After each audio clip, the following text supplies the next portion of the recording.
Avez-vous déjà vécu un moment si silencieux que vous pouviez presque entendre votre propre cœur se briser? Le mien est arrivé le jour de la fête des mères. Mon fils David se tenait sur le seuil de ma porte, un bouquet de lys jaunes à la main, incarnant parfaitement l'homme à succès qu'il était devenu. 38 ans millionnaire dans les nouvelles technologies, brillant et séduisant. Mais il y avait quelque chose de distant dans ses yeux. Il a posé les fleurs sur ma vieille table de cuisine usée. Maman Clara t'envoie toujours les 5 000 € par mois, n'est-ce que pas? Je veux juste être sûre que tu es à l'aise. Mais non! Tirissimo mandem. Le monde a basculé. 5 000 €. Depuis 8 mois, je vivais grâce aux colis alimentaires du Secours catholique, aux légumes de ma voisine, à la soupe en briques et à mes prières. Mon fils, ai-je murmuré, ce sont les gens de la paroisse qui m'aident à m'en sortir. Le sang a quitté son visage, et puis elle est apparue. Clara, ma belle-fille, une robe en soie nacrée des talons de créateur claquant sur mon vieux lino un nuage de Chanel numéro 5. Son sourire était parfait, mais ses yeux étaient de glace. Je m'appelle Martine Dubois, j'ai 67 ans, veuve depuis 10 ans, et jusqu'à cet instant je pensais que la pauvreté était la chose la plus difficile à affronter dans ma vieillesse. J'avais tort. Être invisible était pire. « Oh, Clara !» dit David, la voix tendue. « Tu as bien apporté l'argent à maman, n'est-ce que pas? Je fais le virement sur ton compte le 15. » Clara glissa à ses côtés sa main sur son bras. « Bien sûr que oui, chérie. Tu ne te souviens pas, Martine. » J'ai regardé son masque parfait d'inquiétude. Un calme profond s'est installé en moi. « Si tu l'as apporté, ma chérie, il a dû se perdre entre ta voiture et ma porte d'entrée. » Le silence était assourdissant. Clara pencha la tête. Peut-être que la mémoire de Martine n'est plus ce qu'elle était. Tu sais ce que c'est, à son âge. Ces mots ont atterri comme des pierres, à son âge, comme si être vieille signifiait être stupide. Je n'ai pas discuté. Certaines vérités n'ont pas besoin d'être criées. Elles ont juste besoin de temps. Mais quelque chose en moi s'était réveillé, quelque chose de féroce. Après leur départ, je me suis assise seule regardant la lumière du soleil. S'étirer sur le sol, 40 000 €, assez pour réparer mon toit, qui fuit remplacer mon réfrigérateur, qui rendait l'âme me donner la paix pour mes dernières années. Au lieu de cela, je survivais de charité pendant qu'elle conduisait une Mercedes. Cette nuit-là, j'ai ouvert un vieux carnet et j'ai écrit 2 mots en haut de la page « Trouver la vérité » et en dessous « Ne pas faire confiance aux larmes de crocodile ». J'étais Martine Dubois, j'avais survécu au deuil et à la solitude. Je survivrais à cela aussi. Vous est-il déjà arrivé de rester éveillé en vous demandant si c'était vous qui aviez tort? Pendant des jours, je me suis remise en question. Peut-être que j'avais oublié. Peut-être que l'argent s'était perdu par la poste. L'esprit joue des tours quand on est seul. Mais ensuite, j'ouvrais mon livre de compte. Une écriture soignée stable. 12 € pour les médicaments, pour la tension, 24 € pour l'électricité. Chaque centime était comptabilisé. Aucun dépôt de 5 000 €. Je me suis rendue au Crédit Agricole. Pourriez-vous vérifier? Ai-je demandé au guichetier, les mains tremblantes. S'il y a eu des virements de la part de David Dubois, 5 000 € par mois depuis 8 mois. Il a tapé froncé les sourcils, secoué la tête. Je suis désolée, Madame Dubois. Rien, juste 135 € d'intérêt. Je suis sortie dans le vent du matin, une pierre dans la poitrine. Pas de virement, pas d'enveloppe, rien. Pendant que mon fils croyait prendre soin de moi, je découpais des bons de réduction et je priais pour avoir du pain. Et la raison était un mensonge fabriqué par la femme qu'il aimait. Cet après-midi-là, à la paroisse Saint-Michel, le père Antoine m'a trouvée sur le dernier banc. « Martine, qu'est-ce qui ne va pas ?» J'essaie de comprendre pourquoi certaines prières se perdent en chemin vers le ciel. Il m'a serré l'épaule. « Parfois, la réponse du Seigneur n'est pas un miracle, Martine. C'est la force de trouver la vérité soi-même. » Cette nuit-là, j'ai ouvert le carnet en cuir que David m'avait offert il y a des années. Sur la première page, j'ai écrit une promesse. S'il mente, j'amènerai la vérité à la lumière. À partir de ce moment, j'ai tout documenté. 14 juin, Clara est passée avec un 4x industriel. A dit que l'argent avait été envoyé. N'a pas croisé mon regard. Pas d'enveloppe. 12 juillet, Clara a appelé, a dit qu'elle était trop occupée pour venir. J'entendais du bruit de restaurant en fond. Ligne par ligne, je construisais mon dossier. Les chiffres ne mentent pas. Les visites sont continuées. Un après-midi d'août, Clara est arrivée dans une Lexus blanche flambant neuve. Elle est sortie en tenant et un bouquet de lavande. Je vous ai apporté ça pour vous détendre, mère. Le stress n'est pas bon pour la mémoire. J'ai posé mon arrosoir. Ma mémoire va très bien, Clara. Assez bien pour me souvenir de la dernière fois que tu m'as apporté de l'argent. C'est-à-dire jamais. Son masque est tombé. Juste une seconde. La panique a traversé son visage. Mère, vous devez vous tromper. Je suis sûre que c'est la faute de votre banque. Et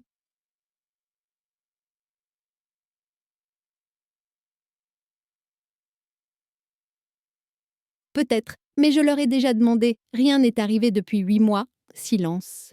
Même les oiseaux retenaient leur souffle. Clara tripota son collier de perles. Je. Je vais vérifier. Ah, à nouveau. Elle a pratiquement fui. Cette nuit-là, j'ai écrit 22 août. Clara est venue, a menti, est devenue nerveuse, est partie précipitamment. La vérité fait surface. Puis quelque chose d'inattendu s'est produit. On a frappé à ma porte. Un homme grand en costume anthracite se tenait sur mon perron. Madame Dubois, je suis Monsieur Bernard, l'expert comptable de l'entreprise de votre fils. Sandra m'a parlé de votre appel. J'ai pensé qu'il y avait des choses que vous devriez savoir en personne. Je l'ai fait entrer. Il a ouvert sa mallette et a fait glisser un dossier sur ma table de cuisine. Ce sont des copies des 8 virements. 40 000 € au total. Il a pointé le numéro de compte. Ce n'est pas votre compte bancaire. Puis il m'a montré des formulaires bancaires internes. Voici les papiers utilisés pour ouvrir ce compte. La signature est une imitation de la vôtre. Clara Dubois est listée comme utilisatrice secondaire avec un accès total. Mon nom, ma signature utilisée pour voler mon propre fils. Est-ce que David est au courant? Monsieur Bernard soupira. Je ne crois pas. Il fait confiance à Clara pour toutes les finances. Il signe ce qu'elle met devant lui. Il marqua une pause. Oh, et ce n'est pas tout. Elle utilise la carte de crédit de l'entreprise pour des dépenses personnelles. Il a sorti d'autres papiers. Vol en première classe viré shopping chez des créateurs journée au spa bijoux. Plus de 30 000 € en 3 mois. Je fixais les papiers, un témoignage de ma propre cécité. Les journées au spa, la Lexus le parfum. Pendant que je comptais mes centimes, elle vivait dans le luxe. Si je décide d'exposer cela, m'aiderez-vous? Il a rencontré mon regard. Madame Dubois, je crois qu'il faut faire ce qui est juste, mais nous avons besoin d'un dossier en béton. Je sais, dis-je. Je l'ai vu mentir avec le sourire. Alors nous laisserons les chiffres parler. Donnez-moi quelques jours. Après son départ, je suis restée avec les papiers. Je les ai enfermés dans la vieille boîte en métal de mon défunt mari. Cette nuit-là, j'ai écrit 11 septembre. Monsieur Bernard est venu, c'est un allié. Les preuves sont claires. Elle a volé David aussi. Le combat n'est plus seulement le mien. Pour la première fois depuis des mois, je ne me sentais plus seule. Avez-vous déjà dû tendre un piège à quelqu'un que vous aimez? Pas un piège cruel, mais un piège nécessaire, construit de vérités conçues pour lui ouvrir les yeux. Avec les preuves de Monsieur Bernard enfermées, j'avais ce qu'il fallait, mais les preuves ne signifient rien si mon fils refuse de les voir. J'ai appelé David. Mon fils, ça fait si longtemps.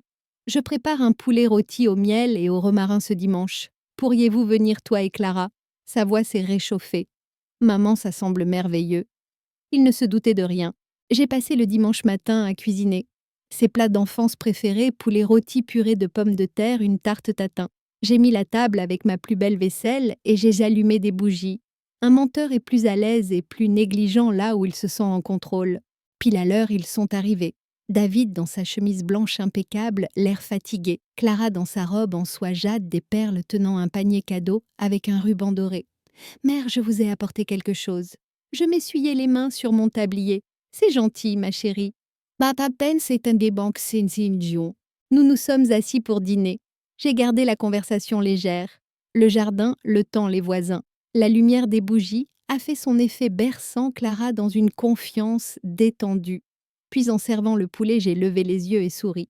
Je suis si reconnaissante pour les 5 000 € de ce mois-ci. J'ai enfin pu acheter un nouveau radiateur pour l'hiver. Clara roucoula. Oh mère, je suis heureuse de le faire. J'ai hoché la tête, puis j'ai demandé nonchalamment « Quel jour du mois l'envoyez-vous d'habitude ?» Elle n'a pas hésité. « Le 10 mère, le 10 de chaque mois. » Mais avant que je puisse parler, David a froncé les sourcils. Attends chérie, pas le 10, j'ai programmé le virement automatique pour le 15. L'air est devenu glacial. Ils se sont regardés fixement. Clara força un rire tremblant.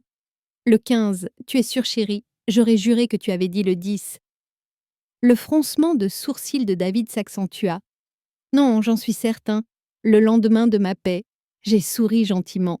Eh bien, c'est bon à savoir. Je vérifierai auprès de la banque le 16 alors. Le rire de Clara était cassant. Mère, vous êtes si méticuleuse. Ne vous inquiétez pas, tout est pris en charge. David hocha la tête, mais le doute vacillait dans ses yeux. Il regardait sa femme différemment. Clara changea rapidement de sujet, mais le mal était fait. Le premier fil avait été tiré. Après leur départ, je suis restée à regarder leur feu, arrière disparaître. Je ne me sentais pas triomphante, juste libérée. Je suis allée à mon ordinateur et j'ai envoyé un courriel à Monsieur Bernard et à mon amie avocate, Maître Amélie. Objet. Il est temps de commencer. Le plan a fonctionné. Elle s'est contredite devant lui. Il commence à voir. Veuillez préparer les dossiers finaux. Il est temps de laisser ses mensonges la faire tomber. Le 15 approchait et je savais que le barrage allait enfin céder. 2 jours plus tard, courriel de Monsieur Bernard Martine, j'ai la confirmation écrite de la banque. Le compte a été ouvert par Clara en utilisant des documents falsifiés. Tout est prêt. Cette nuit-là, j'ai écrit ma dernière entrée de journal avant que tout ne change. 13 septembre, le dîner fut un succès. Clara a exposé son propre mensonge. David doute. La vérité arrive. Silencieuse comme le brouillard du matin, mais tout aussi certaine. Le 17, une grande enveloppe Kraft est arrivée, confidentielle, dossier financier, Dubois. À l'intérieur des dizaines de pages, relevés bancaires, factures de cartes de crédit, 8 virements, 40 000 euros, tous vers le compte de Clara. Reçu de spa pour 1 200 euros. Billet d'avion en première classe pour Cancun pour 3 600 euros. L'acompte de la Lexus, 15 000 euros sur la carte de l'entreprise. Total 47 800 euros. Je me suis assise au soleil du matin. Chaque reçu était une petite trahison. Cet après-midi-là, mon avocate Amélie a appelé. Martine, j'ai tout examiné. C'est en béton. Exploitation financière de personnes âgées. Nous pouvons porter plainte au pénal ou engager une procédure civile. Béaconte, j'ai regardé la photo de David sur ma cheminée. Pas encore Amélie.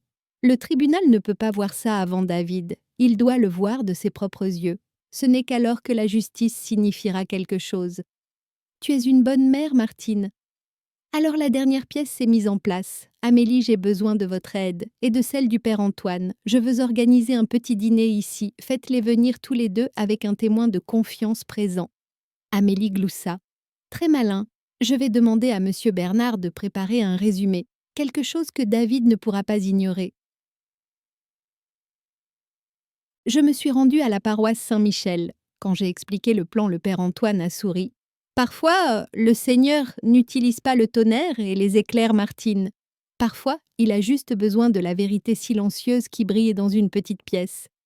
Il a accepté de venir pendant le dîner, porteur d'une enveloppe censée contenir les archives des dons de l'Église. Mais à l'intérieur se trouverait le résumé de Monsieur Bernard, chaque virement, chaque dépense, chaque mensonge.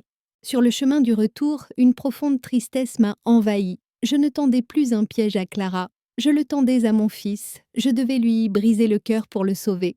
Ce soir-là, j'ai préparé une grande enveloppe beige. Sur le devant, document de donation, fonds d'assistance au Seigneur de Saint-Michel. À l'intérieur, il n'y avait qu'un testament de culpabilité et de tromperie. Je me suis regardée dans le miroir. Une femme fatiguée aux cheveux d'argent me regardait, mais ses yeux brillaient. C'était une mère qui refusait de rester silencieuse, et elle était prête. Il y a un calme particulier qui précède une tempête. Ce dimanche soir-là, ma maison sentait le bœuf bourguignon, le plat préféré de David depuis son enfance. Mais je ne faisais pas que cuisiner, je mettais en scène. Sur la table de la salle à manger, nappe blanche belle porcelaine, 3 verres à vin. Et au centre innocente, comme un programme d'église, se trouvait l'enveloppe beige, le témoin silencieux. À 19 heures, des pneus ont crissé sur le gravier. David en chemise blanche, l'air fatigué. Clara en soie rose pâle. Maman, ça sent comme chez nous. Je l'ai fait juste pour toi, mon fils. Clara entra derrière lui. Oh mère, c'est si charmant. Oui, dis-je doucement. Ce soir sera très spécial. Quelques minutes plus tard, le père Antoine est arrivé tenant une enveloppe blanche. Martine, mes excuses pour le retard. Voici ces papiers de donation. Clara pencha la tête. Un dîner de charité. Je pensais que vous plaisantiez, mère. Non, ma chérie, c'est un dîner pour parler de choses importantes, de confiance, de dons et d'honnêteté. Le mot flottait dans l'air. Clara se raidit. Une fois que nous avons commencé à manger, j'ai attrapé l'enveloppe. Mes mains étaient stables. J'ai sorti les papiers et j'ai fait glisser la première feuille vers David. Mon fils, le père Antoine, a apporté la liste des dons importants au fond des seniors. J'ai pensé que tu devrais y jeter un œil. David fronça les sourcils. Des dons? Maman, pourquoi aurais-tu besoin de dons? Je t'envoie de l'argent. J'ai pointé l'écriture en gras. Bénéficiaire Clara Dubois. Montant 5 000 €. Date le 15 de chaque mois. Le sang quitta le visage de David. Ses yeux s'écarquillèrent, confusion, incrédulité, puis une compréhension horrifiée. Clara intervint d'une voix tendue. Ce doit être une erreur bancaire. Mère, vous avez reçu l'argent. Les banques font des erreurs? J'ai gardé ma voix calme. Vraiment. Alors peut-être que la banque a aussi fait une erreur avec ceci.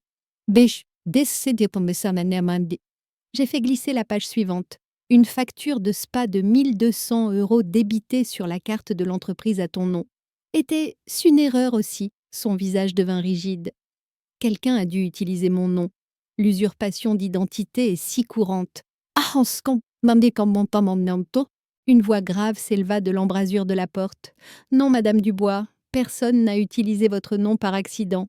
Tout le monde s'est retourné. Monsieur Bernard se tenait sur le seuil, tenant un autre dossier. Clara devint blanche. Qui êtes-vous? La voix de David tremblait. Je suis Monsieur Bernard, expert comptable dans votre entreprise. Votre mère m'a autorisé à enquêter sur l'utilisation frauduleuse de son nom et de vos fonds. Silence de mort. Je me suis levée. Monsieur Bernard peut vérifier chaque virement, chaque signature, chaque dépense.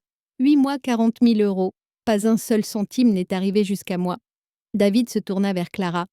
Qu'est-ce que c'est que ça? Elle lui attrapa le bras, les larmes coulant à flots. David, je l'ai juste emprunté. J'allais le rembourser, je ne voulais pas t'inquiéter. J'ai laissé échapper un lent soupir. Tu appelles ça emprunter, falsifier ma signature et vivre dans le luxe? David retira sa main violemment. Ma mère vivait de la charité pendant que tu étais au spa, pendant que tu achetais de nouvelles voitures. Tu m'as menti. Assez! Sa paume frappa la table. Les verres à vin tremblèrent. On n'entendait plus que la respiration erratique de Clara. Le père Antoine parla calmement. La Bible dit que ce qui est fait dans les ténèbres sera amené à la lumière. J'ai regardé Clara avec une tristesse lasse. Je n'avais pas besoin de l'argent, Clara. J'avais besoin du respect de mon fils. Tu nous as volé ça à tous les deux. Elle laissa échapper un sanglot étranglé, attrapa son sac à main et recula en trébuchant. Je ne peux pas faire ça. Si vous allez tous la croire, alors très bien. Elle s'enfuit.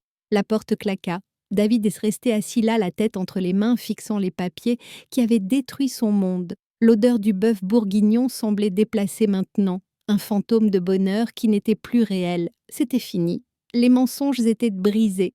Mais en regardant le visage anéanti de mon fils, je ne ressentais aucune victoire. Seulement pas un chagrin profond et douloureux.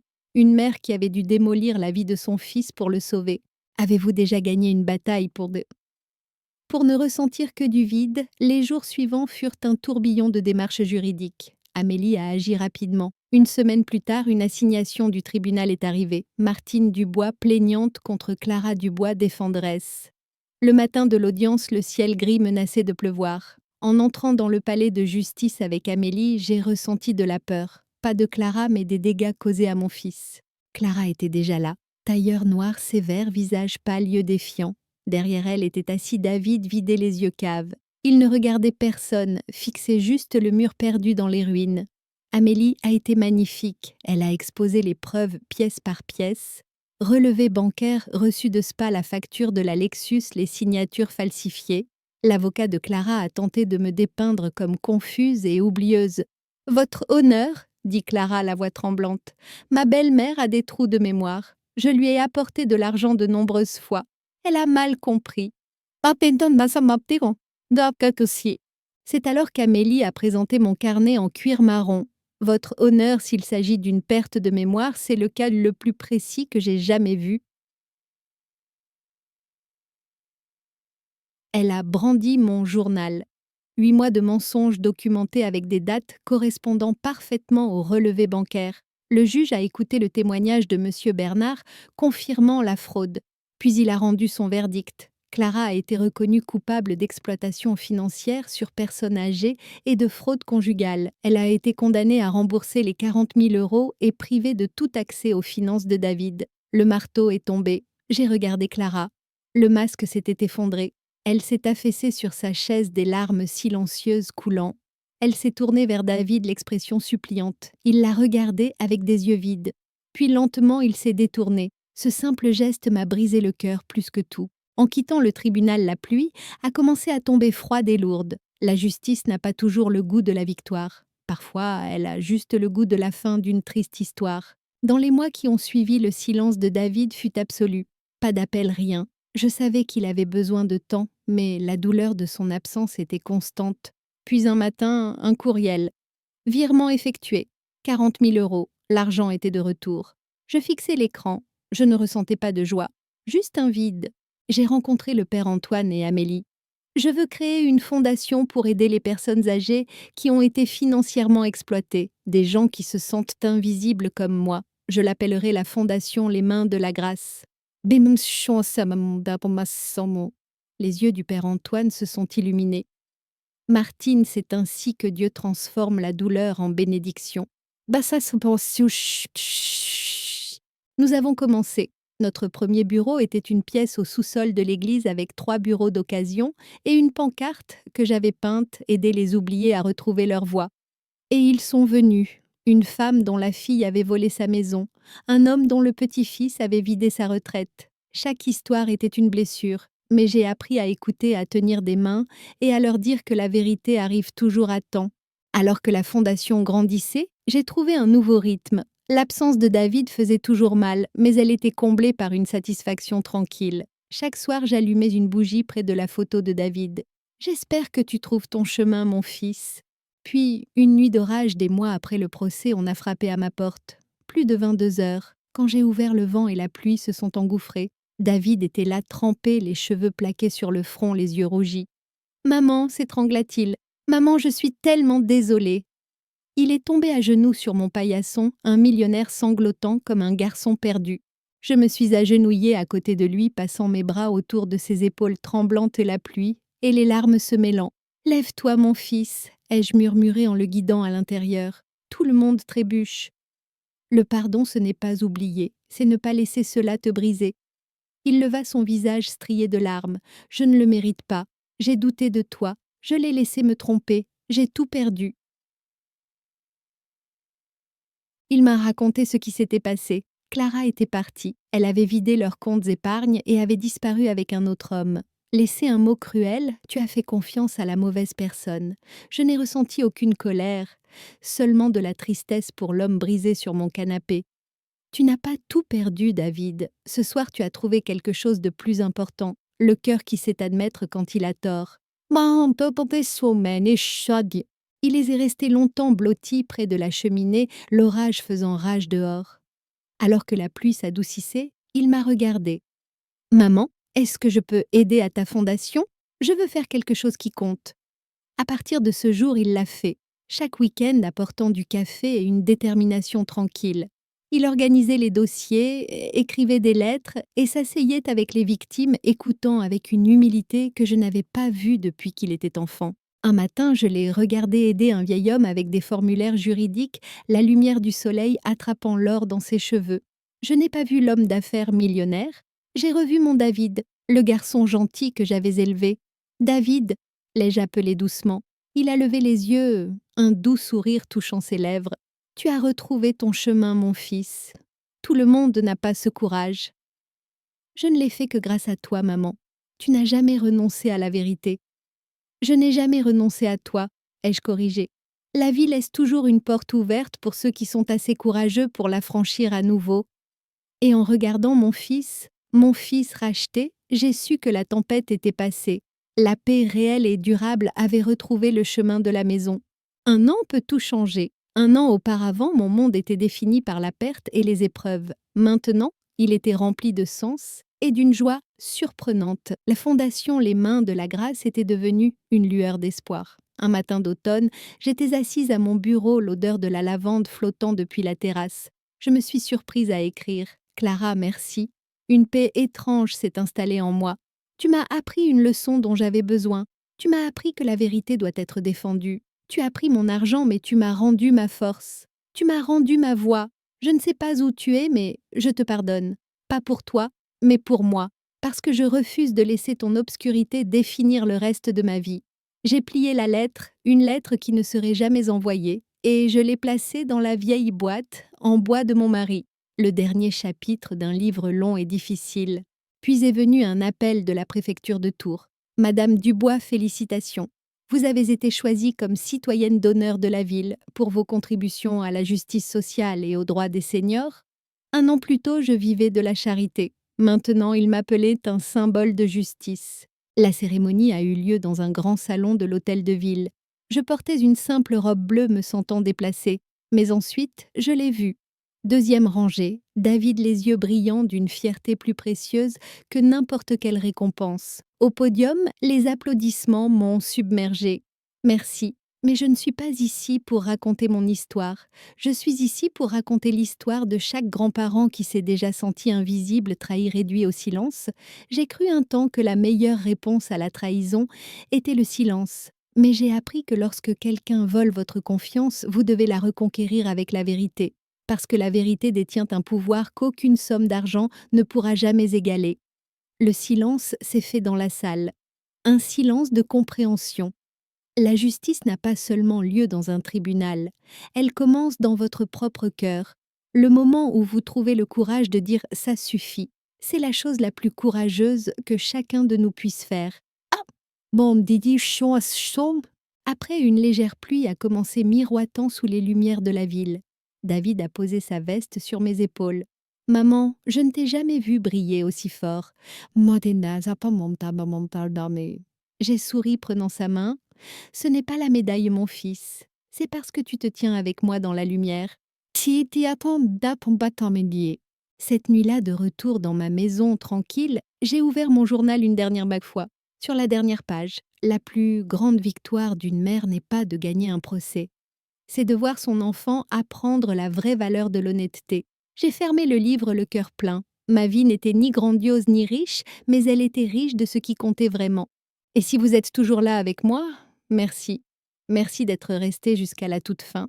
Si vous avez déjà été confronté à un moment où vous deviez choisir entre le silence et la vérité, je serais honorée de lire votre histoire dans les commentaires ci-dessous, parce que chaque voix qui s'élève aide une autre à trouver l'espoir de faire de même. Et j'ai appris de chaque fibre de mon être que la vérité retrouvera toujours le chemin de la maison.